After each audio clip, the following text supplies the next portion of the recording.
Hello friends, এগিয়ে চলো 2.0-তে সকলকেই স্বাগত। আর আজ আমরা যে টপিকটা নিয়ে আলোচনা করব তা হলো পর্যায় সারণী অর্থাৎ পিরিয়ডিক টেবিল। তো কোনো টাইম ওয়েস্ট না করে চলুন শুরু করা যাক।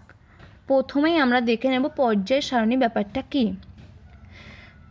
আমরা জানি প্রাকৃতিতে বিভিন্ন মৌল আছে এবং প্রাকৃতিক মৌলের সংখ্যা 92টি, আর প্রাকৃতিক আর কৃত্রিম অর্থাৎ মানুষ্য সৃষ্টি এই মৌল মোট মৌলের সংখ্যা হচ্ছে 118টি। এখন এই সমস্ত মৌলগুলিকে সুসংবদ্ধ তালিকার মাধ্যমে অথবা এদের মধ্যে যে মিল আছে বা অমিল আছে সেগুলিকে নিয়ে একটি টেবিলের আকারে প্রকাশ করা হয় এই মৌলগুলিকে। এটাই হচ্ছে পর্যায় সারণী। তো পর্যায় সারণী তৈরির জন্য বিভিন্ন বিজ্ঞানীরা তাদের মতবাদ প্রকাশ করেছেন। তো যে সমস্ত বিজ্ঞানী তাদের মতবাদ প্রকাশ করেছেন তাদের নাম আমরা দেখে নিই। ডোবেরিনার, নিউল্যান্ড, মেন্ডেলিফ আর মোসলে। তো প্রত্যেক বিজ্ঞানী মৌলগুলির পর্যায় সারণীতে সাজানোর জন্য এক একটি সূত্রের কথা বলেছেন। ডোবেরিনার বলেছেন ত্রয়ী সূত্র, নিউল্যান্ড বলেছেন তার অষ্টক সূত্রের কথা, মেন্ডেলিফ বলেছেন তার পর্যায় সূত্রের কথা, আর মোসলে এই মেন্ডেলিফের পর্যায় সূত্রকে কিছুটা পরিবর্তিত করে তিনি বলেছেন আধুনিক পর্যায় সূত্রের কথা।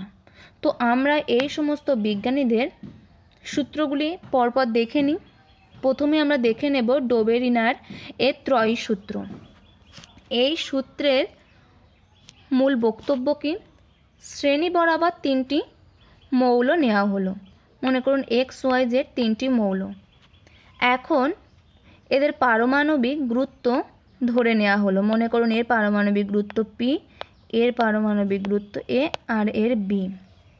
এখন মাঝের মৌলের যে পারমাণবিক গুরুত্ব হবে সেটা প্রথম আর তৃতীয় মৌলের পারমাণবিক গুরুত্বের গড় মানের সমান। অর্থাৎ P সমান আমরা লিখতে পারি A + B/2। কিন্তু এইটা হওয়ার জন্য একটা শর্ত আছে কি, এই মৌল তিনটির রাসায়নিক ধর্মের সাদৃশ্য থাকতে হবে। এখানে আমাদের সূত্রটা দেয়া আছে কি, রাসায়নিক ধর্মের সাদৃশ্য আছে এমন তিনটি মৌলের মাঝের মৌলটির পারমাণবিক গুরুত্ব অন্য দুটি মৌলের পারমাণবিক গুরুত্বের গড় মানের সমান হয়। তো এখানে আমাদের একটি উদাহরণ দেওয়া আছে লিথিয়াম, সোডিয়াম আর পটাশিয়াম। সোডিয়ামের পারমাণবিক গুরুত্ব এই সূত্র অনুযায়ী আমরা বলবো যে সোডিয়ামের যা পারমাণবিক গুরুত্ব লিথিয়াম আর পটাশিয়ামের পারমাণবিক গুরুত্বের গড় করলে তাই পাবো, অর্থাৎ 7 + 39/2। এটা যদি আমরা ক্যালকুলেশন করি তাহলে পাবো কি 23।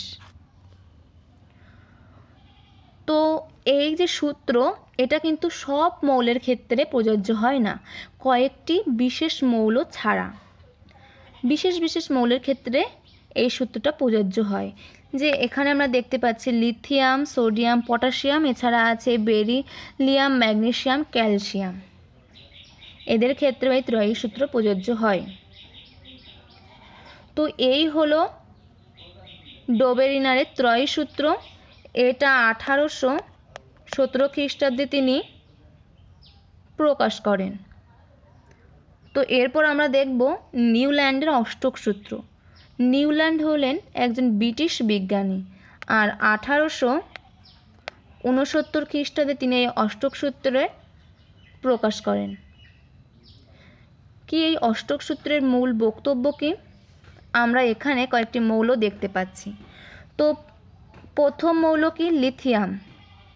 এই মৌল থেকে শুরু করে 8 নম্বর অর্থাৎ অষ্টম মৌলের মধ্যে রাসায়নিক ধর্মের মিল থাকবে, অর্থাৎ সেম রাসায়নিক ধর্ম হবে। তো আমরা এটাকে কাউন্ট করি 1 2 3 4 5 6 7 8। তার মানে অষ্টম মৌল আমরা কি দেখতে পাচ্ছি? সোডিয়াম। তাহলে লিথিয়ামের সঙ্গে সোডিয়ামের রাসায়নিক ধর্ম মিল থাকবে। একইভাবে যদি আমরা বেরিলিয়াম থেকে শুরু করতাম তাহলে আমরা অষ্টম মৌল পেতাম ম্যাগনেসিয়াম। তার মানে বেরিলিয়ামের সঙ্গে ম্যাগনেসিয়ামের রাসায়নিক ধর্মের মিল আছে। এইভাবে বোরনের ক্ষেত্রে পেতাম অ্যালুমিনিয়াম, এইভাবে পরপর পেতাম। তো আমাদের এই সূত্রটা কি, একটি নির্দিষ্ট মৌল থেকে শুরু করে প্রতি অষ্টম মৌলের মধ্যে রাসায়নিক ধর্মের পুনরাবৃত্তি ঘটে। মৌলের ধর্মের এইরূপ পুনরাবৃত্তির সাদৃশ্যকে নিউল্যান্ড অষ্টক সূত্র নামে অভিহিত করেন। তো এই হলো নিউল্যান্ডের অষ্টক সূত্র। এরপর আমরা দেখব মেন্ডেলিফের পর্যায় সূত্র। আমরা ত্রয়ী সূত্র অষ্টক সূত্রের ক্ষেত্রে কি দেখলাম, মৌলগুলির রাসায়নিক ধর্মের মিল থাকবে, কিন্তু মেন্ডেলিফ তার পর্যায় সূত্রের ক্ষেত্রে বলেছেন মৌলগুলির ভৌত আর রাসায়নিক উভয় ধর্মেরই মিল থাকবে। কেমন? পারমাণবিক গুরুত্ব বাড়ার সাথে সাথে। আমরা কয়েকটি মৌল ধরে নিচ্ছি, এ, বি, সি, ডি, ই, এফ। এদের পারমাণবিক গুরুত্ব ক্রমশ বাড়বে। যদি এর পারমাণবিক গুরুত্ব 1 ধরে নিই তাহলে ক্রমশ বাড়তে বাড়তে এটাকে আমরা 6 ধরবো, মানে ক্রমশ বাড়তে থাকবে। এটা কিন্তু আমরা ধরে নিলাম। তো এখন এই মৌলটির রাসায়নিক ধর্ম বা ভৌত ধর্ম, অর্থাৎ এর ঘনত্ব, স্ফুটনাঙ্ক, গলনাঙ্ক যা হবে তৃতীয় নম্বর মৌল অর্থাৎ সি মৌলের কিন্তু একই হবে। আবার একটা বাদে মানে ই মৌলের ক্ষেত্রেও একই হবে। তার মানে এ, সি, ই এইভাবে পরপর মিল থাকবে, মানে পর্যায়ক্রমে পুনরাবৃত্তি ঘটবে। আর বি এর ক্ষেত্রে কি, বি ডি এর সাথে মিল থাকবে, আবার এফ এর সাথে মিল থাকবে, এইভাবে। তাহলে মেন্ডেলিফের পর্যায় সূত্র কি দাঁড়াচ্ছে, বিভিন্ন মৌলের ভৌত ও রাসায়নিক ধর্মগুলি তাদের পারমাণবিক গুরুত্ব বাড়ার সাথে সাথে পর্যায়ক্রমে পুনরাবৃত্ত হয়। তো মেন্ডেলিফ এই পর্যায় সূত্রের উপর ভিত্তি করে তিনি পর্যায় সারণী তৈরি করেন। যে পর্যায় সারণীর অনেক উপযোগিতা আছে বা ত্রুটিও আছে। প্রথমে আমরা দেখে নিই উপযোগিতা কি। মেন্ডেলিফ মৌলগুলিকে পারমাণবিক গুরুত্ব অনুসারে, ক্রমবর্ধমান পারমাণবিক গুরুত্ব অনুসারে সাজিয়ে যে পর্যায় সারণী তৈরি করেন, তার ফলে আমরা কি জানতে পারি, সুশৃঙ্খল শ্রেণী বিভাগের ফলে মৌলগুলি যে ধর্ম সেগুলি সহজেই আমরা অধ্যয়ন করতে পারি। এটা হচ্ছে 1 নম্বর। আর মৌলগুলি অর্থাৎ সমধর্মী মৌলগুলিকে একই শ্রেণীতে স্থান দেওয়া হয় মেন্ডেলিফের এই পর্যায় সারণীতে। এছাড়া অনেক মৌলের পারমাণবিক গুরুত্ব ভুল ছিল, সেগুলিকে সংশোধন করা সম্ভব হয়েছে। উদাহরণ কি, বেরিলিয়াম, ইন্ডিয়াম, ইউরেনিয়াম ইত্যাদি মৌল পারমাণবিক গুরুত্ব সংশোধন করা হয়েছে এই মেন্ডেলিফের পর্যায় সারণীর মাধ্যমে। তাছাড়া কয়েকটি নতুন মৌলও আবিষ্কার করা হয়েছে, যেমন জার্মেনিয়াম, গ্যালিয়াম ইত্যাদি মৌল আবিষ্কৃত হয়েছে। তো এগুলো হচ্ছে এর উপযোগিতা। আর ত্রুটিগুলো কি, আমরা একটু আগে কি দেখলাম, উপযোগিতায় যে সমধর্মী মৌলগুলিকে একই শ্রেণীতে স্থান দেওয়া হয়েছে, কিন্তু এখানে কপার, সিইউ আর মার্কারি মানে পারদ, Hg এরা কিন্তু সমধর্মী মৌল। সমধর্মী মৌল হওয়া সত্ত্বেও এদের কিন্তু একই শ্রেণীতে স্থান দেওয়া হয়নি। কপারকে দেওয়া হয়েছে প্রথম শ্রেণীতে, পারদকে দেওয়া হয়েছে দ্বিতীয় শ্রেণীতে স্থান। তো আমরা কিন্তু এখনও দেখিনি যে শ্রেণী কি, পর্যায় কি, উপশ্রেণী কি, সেটা আমরা এই ত্রুটিতে দেখার পরে জেনে নেব। তো এটা হচ্ছে 1 নম্বর ত্রুটি। দ্বিতীয় ত্রুটি কি, আমরা কি দেখলাম, মৌলগুলি ক্রমবর্ধমান পারমাণবিক গুরুত্ব অনুসারে সাজানো হয়। অর্থাৎ এখানে আমরা দেখতে পাচ্ছি আর্গন এর পারমাণবিক গুরুত্ব কত 39.944 আর পটাশিয়াম এর পারমাণবিক গুরুত্ব কত 39.10। তো এখন এই পটাশিয়ামের পারমাণবিক গুরুত্ব যেহেতু কম সেটি আর্গনের আগে রাখা উচিত ছিল, কিন্তু এটা কিন্তু আর্গনের পরে আছে, এটা হচ্ছে আরেকটি ত্রুটি। তৃতীয় কি, কোনো মৌলের আইসোটোপগুলির পারমাণবিক ওজন বিভিন্ন হওয়া সত্ত্বেও পর্যায় সারণীতে একই স্থানে রাখা হয়েছে, বিভিন্ন তবুও একই স্থানে রাখা হয়েছে পারমাণবিক ওজন। তো এই হলো মেন্ডেলিভের পর্যায় সারণীর ত্রুটি। এরপর আমরা দেখে নেব আধুনিক পর্যায় সূত্র। বিজ্ঞানী মোসলে মেন্ডেলিভের পর্যায় সূত্রকে কিছুটা পরিবর্তন করে তিনি তার আধুনিক পর্যায় সূত্রের কথা বলেছেন। তিনি পরীক্ষার সাহায্যে দেখেছেন যে মৌলের রাসায়নিক ধর্ম মৌলের পরমাণু ক্রমাঙ্ক বা পারমাণবিক সংখ্যার উপর নির্ভর করে, কিন্তু পারমাণবিক গুরুত্বের উপর নির্ভর করে না। তাই তিনি পর্যায় সূত্রে যেখানে আমাদের পারমাণবিক গুরুত্ব ব্যবহার করা হয়েছিল তার জায়গায় তিনি পারমাণবিক সংখ্যা ব্যবহার করেছেন। তো আধুনিক পর্যায় সূত্র কি, মৌলগুলির পুরোটাই সেম, শুধু পারমাণবিক গুরুত্বের জায়গায় পারমাণবিক সংখ্যা ব্যবহার করেছেন। মৌলগুলির ভৌত রাসায়নিক ধর্ম তাদের পারমাণবিক সংখ্যা বাড়ার সঙ্গে সঙ্গে পর্যায়ক্রমে পুনরাবৃত্ত হয়। আর এই আধুনিক পর্যায় সূত্রের উপর ভিত্তি করে তিনি যে তালিকা প্রস্তুত করেছেন বা টেবিল তৈরি করেছেন সেটি হচ্ছে আধুনিক পর্যায় সারণী। তো এই আধুনিক পর্যায় সারণীতে সবচেয়ে হালকা মৌল হচ্ছে হাইড্রোজেন, আর সবচেয়ে ভারী মৌল হচ্ছে হানিয়াম, এই HA। এর পারমাণবিক সংখ্যা হচ্ছে 105 আর এর পারমাণবিক সংখ্যা হচ্ছে 1। এখন আমরা এই আধুনিক পর্যায় সারণীর পর্যায় কি, শ্রেণী কি আর উপশ্রেণী কি সেটা আমরা দেখে নিই। তারপরে আমরা পুরো পর্যায় সারণীটা সহজে কিভাবে মনে রাখবো সেটা আমরা দেখে নেব। পর্যায়, প্রথমে আমরা দেখব কি পর্যায় সারণীর যে অনুভূমিক সারি আছে সেগুলিকে বলা হয় পর্যায়। এই পর্যায়গুলিকে 1, 2, 3 এই সংখ্যা দ্বারা চিহ্নিত করা হয়। এরকম মোট পর্যায়ের সংখ্যা হচ্ছে 7টি। তাহলে অনুভূমিক সারিগুলিকে কি বলা হচ্ছে পর্যায়, আর মোট 7টি পর্যায় আছে, এগুলিকে 1, 2, 3 ইত্যাদি সংখ্যা দ্বারা চিহ্নিত করা হয়। এরপর দেখব শ্রেণী। পর্যায় সারণীর যে উলম্ব সারি সেগুলোই হচ্ছে শ্রেণী বা গ্রুপ। এরকম মোট 9টি শ্রেণী আছে, আর এই শ্রেণীগুলিকে রোমান সংখ্যা দ্বারা চিহ্নিত করা হয়েছে, 1, 2 ইত্যাদি ইত্যাদি। নবম অর্থাৎ 9 নম্বর যে শ্রেণী সেটাকে 0 দ্বারা চিহ্নিত করা হয়েছে। এই গ্রুপটি হলো নিষ্ক্রিয় মৌলের গ্রুপ, তাই এটাকে 0 দ্বারা চিহ্নিত করা হয়েছে।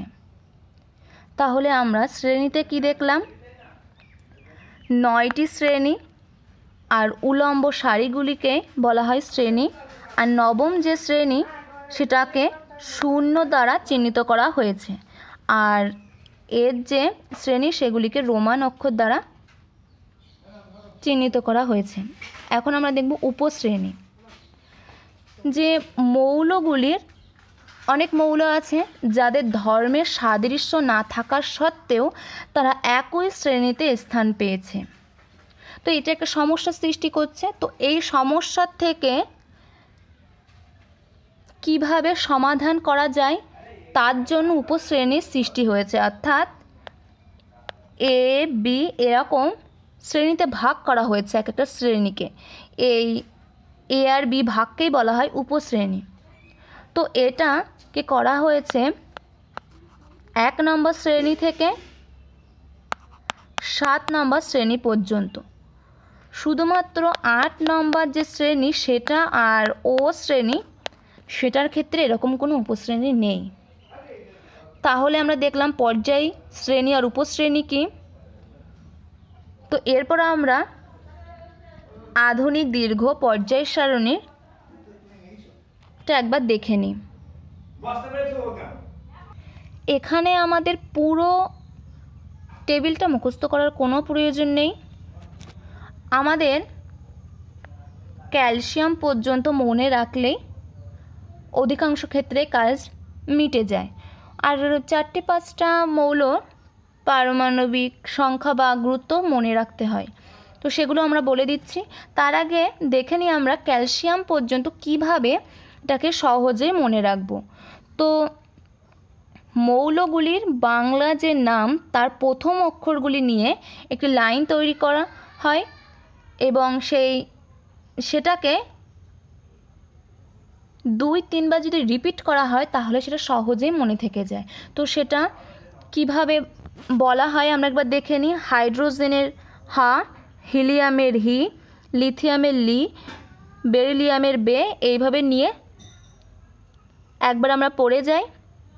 হা হি লি বে বো, কা না অফ লু নি, সো ম্যা অ্যা সি ফ, সা ক্লো আ প ক্যা।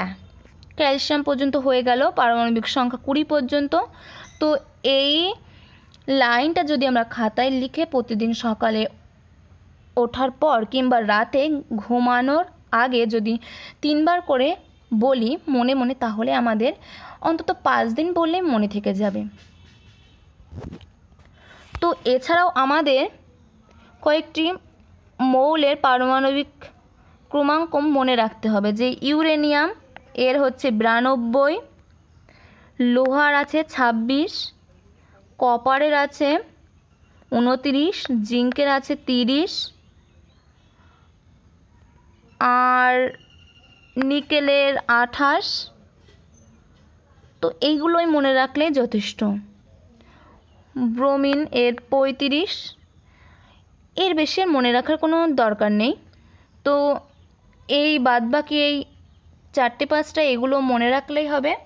আর 20 পর্যন্ত ওই ছড়াটার সাহায্যে সহজেই মনে থেকে যাবে। তো আর একটা জিনিস, এর যে পর্যায় শ্রেণী, কোন মৌল কোন পর্যায়ে অবস্থিত, কোন মৌল কোন শ্রেণীতে অবস্থিত, এটা তো আমাদের মুখস্থ করা সম্ভব নয়, কেননা এতগুলো মৌল। সেটা যে কোনো মৌল দিতে পারে, অ্যান্টিমনিও দিতে পারে, আবার অ্যালুমিনিয়ামও দিতে পারে। অ্যালুমিনিয়ামের ক্ষেত্রে আমরা মনে রাখতে পারবো, কিন্তু অ্যান্টিমনির ক্ষেত্রে আমাদেরকে এত মনে রাখা সম্ভব না। তাই কোন মৌল কোন পর্যায়ে কোন শ্রেণী কোন ব্লকটা বলতে গেলে একটু মানে ডিটেলস আলোচনা করতে হবে। তো তার জন্য আমরা এই অধ্যায়টা শেষ করার পর কয়েকটি ক্লাস নিয়ে আমরা শিখে নেব যে কোন মৌল কোন পর্যায়ে কোন শ্রেণীতে অবস্থিত, সহজেই মনে রাখা যাবে। আর তার আগে আমাদের ইলেকট্রন বিন্যাসটা শিখে নিতে হবে, সেটাও আমরা একটা ক্লাসের মাধ্যমে শিখে নেব, একটা ভিডিও করে দেব। আর একবার শেখার পরে মানে একবার যদি পুরোপুরিভাবে শিখে নেওয়া যায় তো কোনো দিনই আর ভুলবেন না যে কোন মৌল কোন পর্যায়ে কোন শ্রেণীতে অবস্থিত। তো বন্ধুরা, এই ছিল আজকের ভিডিও। পরবর্তী ভিডিওতে আমাদের আবার দেখা হচ্ছে। Thank you, good bye.